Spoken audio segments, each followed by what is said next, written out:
देखिए, फिर मैं वही वाला बात बोल, और नीतीश कुमार ने अपने सांसदों को पटना बुला लिया है। हाँ, तो मैं फिर वही कहूंगा कि जिनके घर शीशे के होते हैं उन्हें रात में बत्ती बुझाकर गठबंधन बदलना चाहिए। आखिर बात सामने हो गई, बात जग जाहिर हो गई, मीडिया के खबरों में आ गई। तो माननीय मुख्यमंत्री जी को अगर ऐसा करना ही है तो थोड़ा छुप छुपा के करना चाहिए था। वैसे वो ऐसा करेंगे, ऐसा ही करेंगे, ये हम लोग पिछले 2.5 साल से लगातार कहते आ रहे हैं। चुनाव के दौरान हमने कहा, और राजनीति में अगर आप देखें तो चाहे भाजपा के साथ हो या कोई भी हो, इनके बारे में कथा प्रचलित है कि ऐसा कोई सगा नहीं जिसको ठगा नहीं, ऐसी मारी लंगड़ी की सोया जगह नहीं। नमस्कार, आप देख रहे हैं सिटी पोस्ट और मैं हूं अभिषेक मिश्रा। क्या बिहार की राजनीति में अगले कुछ घंटों में बड़ा होने वाला है, और क्या बड़ा होने वाला है, ये सवाल लगातार बिहार की सियासत के गलियारों में टहल रहा है।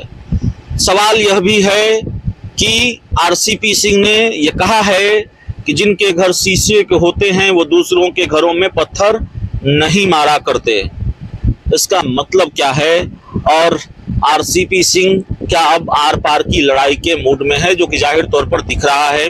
हमारे साथ लोक जनशक्ति पार्टी रामविलास के नेता, वरिष्ठ नेता मयंक मौली मौजूद हैं, और लोजपा में एक प्रमुख भूमिका में रहे हैं। तो मयंक मौली साहब, ये बताइए कि सबसे पहले जो सवाल है, आरसीपी सिंह ने लंबा चौड़ा लाइव सेशन किया फेसबुक पर, और उसमें एक लाइन जो सबसे महत्वपूर्ण है, हालांकि तमाम तरह के कई तरह की महत्वपूर्ण बात उन्होंने कही, लेकिन एक बात जो बहुत महत्वपूर्ण है कि जिनके घर शीशे के होते हैं वो दूसरे के घरों में पत्थर नहीं मारा करते। क्या मतलब है इसका?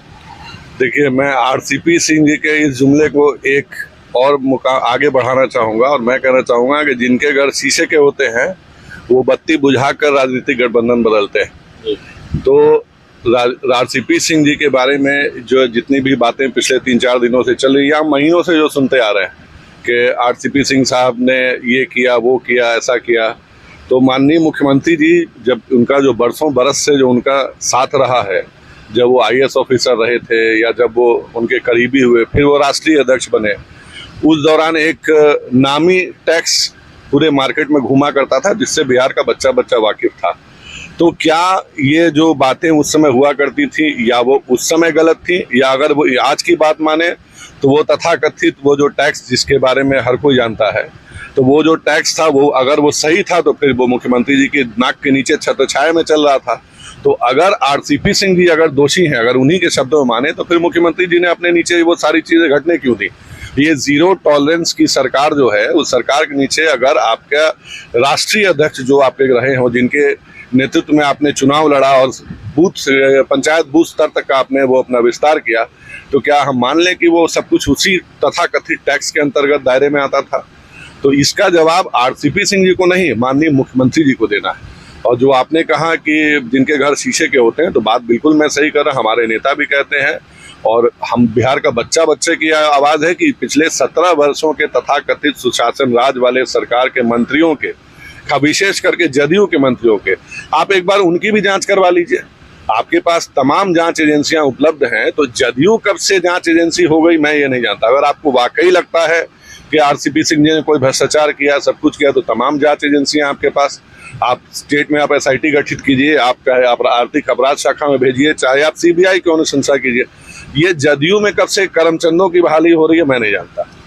सवाल यह भी है कि आरसीपी सिंह के इस्तीफे के बाद बिहार की राजनीति का घटनाक्रम भी बहुत तेजी से बदल रहा है। एक खबर यह भी आ रही है कि तेजस्वी यादव और नीतीश कुमार रात के अंधेरे में मिले हैं। देखिए, फिर मैं वही वाला बात बोल, और नीतीश कुमार ने अपने सांसदों को पटना बुला लिया है। हाँ, तो मैं फिर वही कहूंगा कि जिनके घर शीशे के होते हैं उन्हें रात में बत्ती बुझाकर गठबंधन बदलना चाहिए। आखिर बात सामने हो गई, बात जग जाहिर हो गई, मीडिया के खबरों में आ गई। तो माननीय मुख्यमंत्री जी को अगर ऐसा करना ही है तो थोड़ा छुप छुपा के करना चाहिए था। वैसे वो ऐसा करेंगे, ऐसा ही करेंगे, ये हम लोग पिछले 2.5 साल से लगातार कहते आ रहे हैं। चुनाव के दौरान हमने कहा, और राजनीति में अगर आप देखें तो चाहे भाजपा के साथ हो या कोई भी हो, इनके बारे में कथा प्रचलित है कि ऐसा कोई सगा नहीं जिसको ठगा नहीं, ऐसी मारी लंगड़ी की सोया जगह नहीं। तो आज तक ऐसा कोई व्यक्ति इनका करीबी नहीं रहा है जिसको इन्होंने धोखा नहीं दिया हो। और धोखे का एक जमाने में जब आप देखा करेंगे एक पर्याय हुआ करता था, एक शब्द कहा जाता था, ही निटिस्ट मी।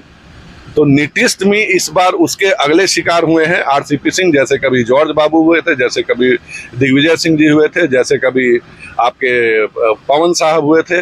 ऐसी लिस्ट फेरिस बहुत लंबी है और आगे अभी पता नहीं कितनी लिस्ट में भी और नाम आने हैं। एक जो आखिरी सवाल है वो सवाल ये है कि अगर नीतीश कुमार आरजेडी के साथ मिलकर खेल करने जा रहे हैं, जो कि मुलाकात की खबरें आ रही है और तकरीबन ये तय माना जा रहा है, तो बीजेपी ये खेल होने देगी या उससे पहले कोई बड़ा खेल बीजेपी कर देगी? क्या होता हुआ देख रहे हैं?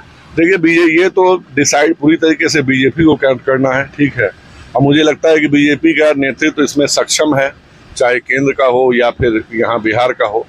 तो वो तो उनको ही पूरी तरीके से डिसाइड करना है कि अब वो नीतीश जी के इस चौसर के गेम में कौन सा पासा अपने ऊपर पलटते देखना चाहते हैं।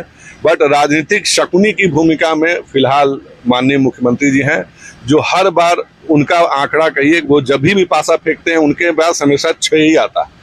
तो इसके वो माहिर रहे हैं, पिछले 17 सालों में वही राजनीतिक चौसर वो खेल रहे हैं।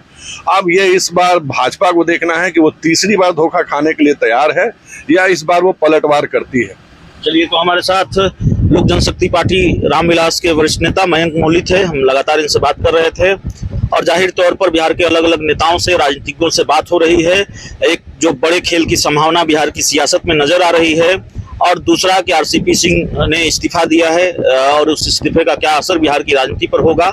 हम लगातार इस जवाब को तलाशने की कोशिश कर रहे हैं, इन सवालों के जवाब तलाशने की कोशिश कर रहे हैं। इस इंटरव्यू में इतना ही। बहुत बहुत धन्यवाद।